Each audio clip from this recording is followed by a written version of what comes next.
John, it's been your president, who you said you agreed with 90% of the time, who presided over this increase in spending, this orgy of spending, and enormous deficits. And you voted for almost all of his budgets. So to stand here after 8 years and say that you're going to lead on controlling spending and balancing our tax cuts so that they help middle-class families, when over the last 8 years that hasn't happened, I think is kind of hard to swallow. Let's stop a war. Stop a nuclear war. Let's stop a war. Stop a nuclear war. You voted for Bush in 2000. I voted for Bush in 2000 and 2004. Okay. And not only that, far more important than a vote, I campaigned everywhere in America for him. I enjoyed it. I campaigned with him. I did everything I could to get him elected and re-elected president. Let's stop a war. Stop a nuclear war. Let's stop a war. Stop a nuclear war. Let's stop a war. Stop a nuclear war. Let's stop a war. Dr. Kissinger, which was preceded by Henry Kissinger. Let's stop a war. Stop a nuclear war. Let's stop a war. Well, in Harper's Magazine this month, there's an article called "The Case Against Henry Kissinger, the Making of a War Criminal." Explain, Christopher. He's a war criminal. Yeah, look at his flash. Look at his flash. He's a liar.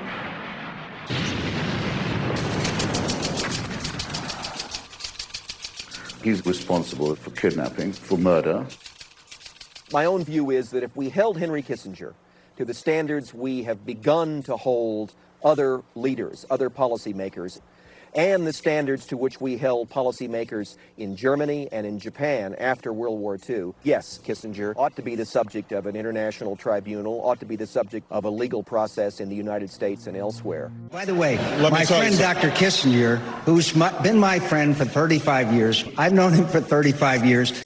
Let's stop a war. Stop a nuclear war. Let's stop a war. Stop a nuclear war. Let's stop a war. Stop a nuclear war. Let's stop a war. And I'm glad that Senator McCain brought up the history, the bipartisan history, of us engaging in direct diplomacy. Senator McCain mentioned Henry Kissinger, who's one of his advisors. In 1973, military forces launched a coup in Santiago, killing Allende. Augusto Pinochet would assume power and begin a reign of terror that would last 17 years. The date was September 11th.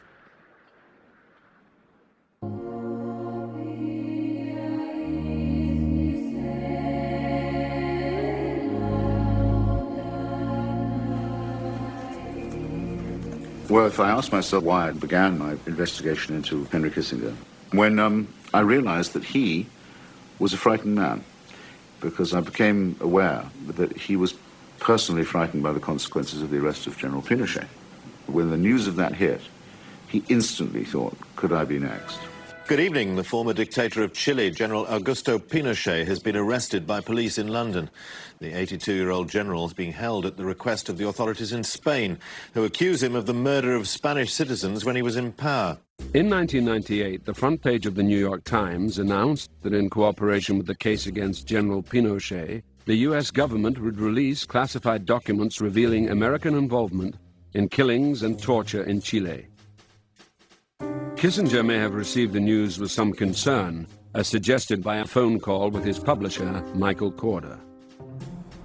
The day the British police, an arm of state power, go out to the house of Augusto Pinochet and declare him under house arrest is a victory for an idea about the protection of the right of all peoples. For me, I tell you something, the most dramatic moment of the hearing about Pinochet was the testimony of the Scotland Yard officer. On such and such a date, I was handed a warrant and I went to a house. At 11:30, I was shown in. And I went in and I turned right. I then went into a room and I saw a man that I recognized as the prisoner.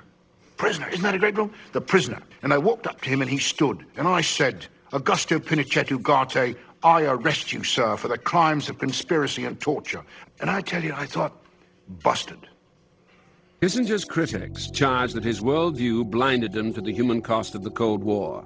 Recently released documents reveal episodes in Indochina, Indonesia, and Chile, where Kissinger may have needlessly sacrificed human lives to pursue strategic goals. That this man could operate at such a horrible level and not get exposed for year after year after year after year, how many people came out against him? It's an embarrassment to my profession.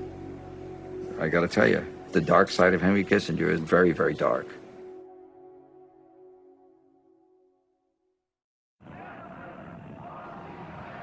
Born in Fürth, Germany in 1923, Henry Kissinger was 10 years old when the Nazis came to power. Kissinger was offered a position in the Nixon campaign. He declined, but he would soon find an unlikely route to power through the Vietnam War.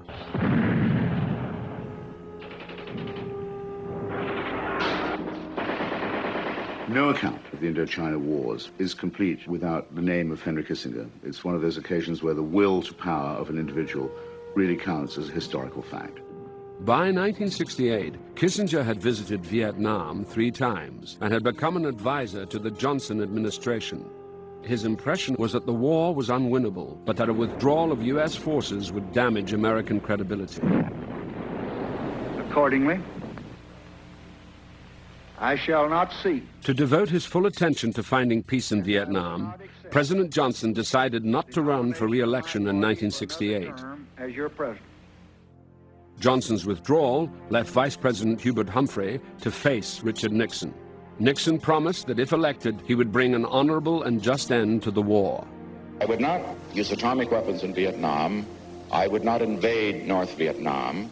And incidentally, I would not invade any of the other countries in the area of Vietnam. In Paris, representatives of the Johnson administration were negotiating with the North Vietnamese in an effort to end the war. We had been in Paris since May of '68, and we got nowhere, because in retrospect, there was only one issue. Was the United States going to get out and be defeated? And nobody was prepared to say, yes, we've lost the war, it's over. Kissinger was an advisor to the negotiators who were authorized to provide him with privileged information. On September 10th, Kissinger had contacted the Nixon campaign by telephone. We certainly did not know it. Kissinger shared his analysis of what was happening with them, and he was probably, by far, the most brilliant mind available to them and the most sophisticated analyst. Nixon, as it were, recognizes talent when he sees it. He doesn't like Jews. He doesn't like intellectuals. But he loves Henry Kissinger, because Kissinger knows what to do without being told. Richard Nixon himself says that he admired Kissinger for his ability to supply secret information. Nixon was afraid that a peace accord in Paris might cost him the election. Kissinger notices something. Richard Nixon is prepared to undercut Mr. Johnson and Mr. Humphrey, the president and vice president, and their negotiations in Paris. Kissinger had a very conspiratorial and sometimes manipulative character. He really liked to please various sides. He liked to ingratiate himself. And in the Paris peace talks, he was willing to talk about the Johnson-Humphrey camp as well as the Nixon camp. Kissinger told the Nixon campaign that the Johnson team was close to an agreement with North Vietnam.